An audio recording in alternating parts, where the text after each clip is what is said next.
well. We're doing very well. It's very close.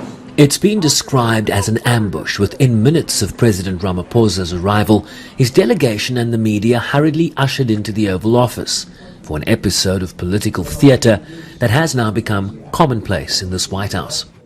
A lot of people are very concerned with regard to South Africa, and that's really the purpose of the meeting, and we'll see how that turns out.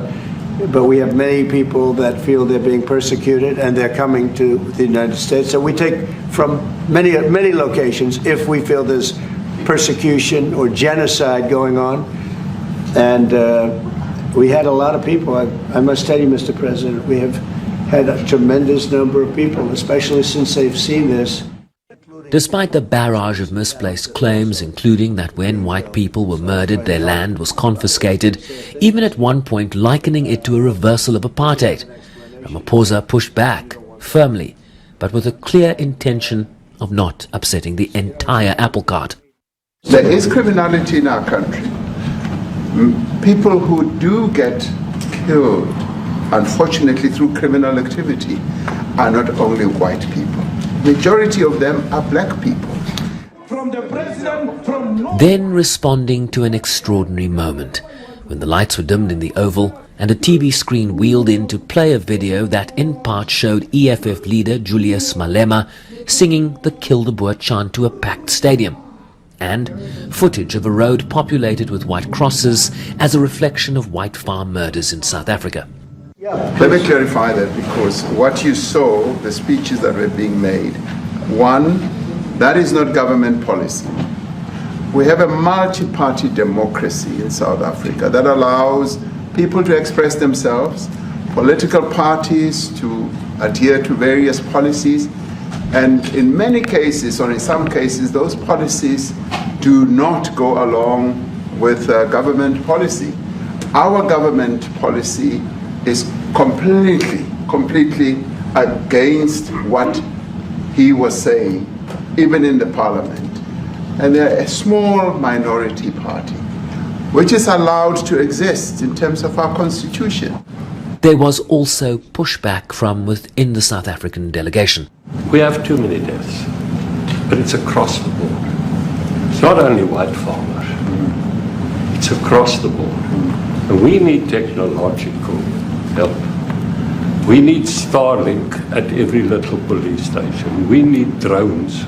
The problem in South Africa, it is not necessarily about race, but it is about crime. And we think that we are here to say, how do we, both nations, work together to reset, to really talk about investment, but also help us in how we can have the technology and everything that is needed, President. Later, at a separate briefing, Ramaphosa struck a positive tone on the road ahead, including greater participation of the USA in the G20 and a new trade and investment framework presented to the United States. There will continue to be engagement between South Africa and the United States officials, particularly the trade and industry level, to deal with the package of issues that we had tabled that have to do with trade and investment. And if you like, Minister Tau will be able to outline some of those that are now being given serious consideration by the United States.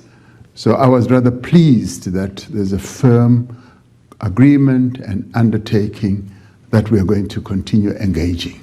So there's no disengagement.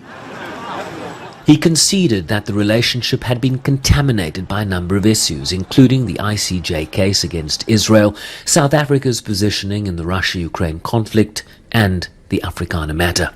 Our objective in coming here was to reset relations between the two countries and to reposition our relations, which had become contaminated by some of the issues. President Trump's concern is about the safety of people in South Africa, much as he zeroed it down to, say, white farmers. We kept saying there is a security problem, and we're not running away from that. There's criminality, and we even sought to deal with it from its genesis, that in the end, when the economy is not growing, when there's poverty, when there's unemployment, one of the social ills that we get as a derivative is criminality that spreads itself around the country. It's not only on farms or rural areas.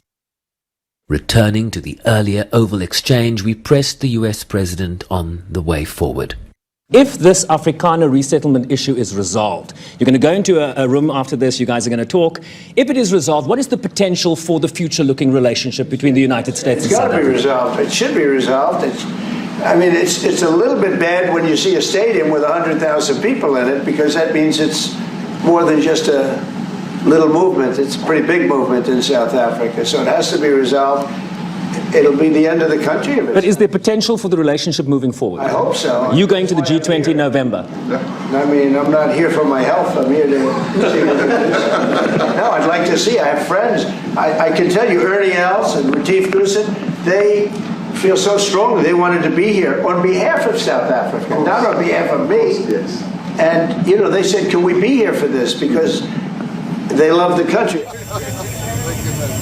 Despite the positioning of each side, the proof of this relationship's trajectory will be based on an expansion of the trade relationship, be that within or outside of the African Growth and Opportunity Act's framework, and perhaps less talk of genocide in the context of South Africa. Shervin Brycepees, SABC News, Washington, D.C.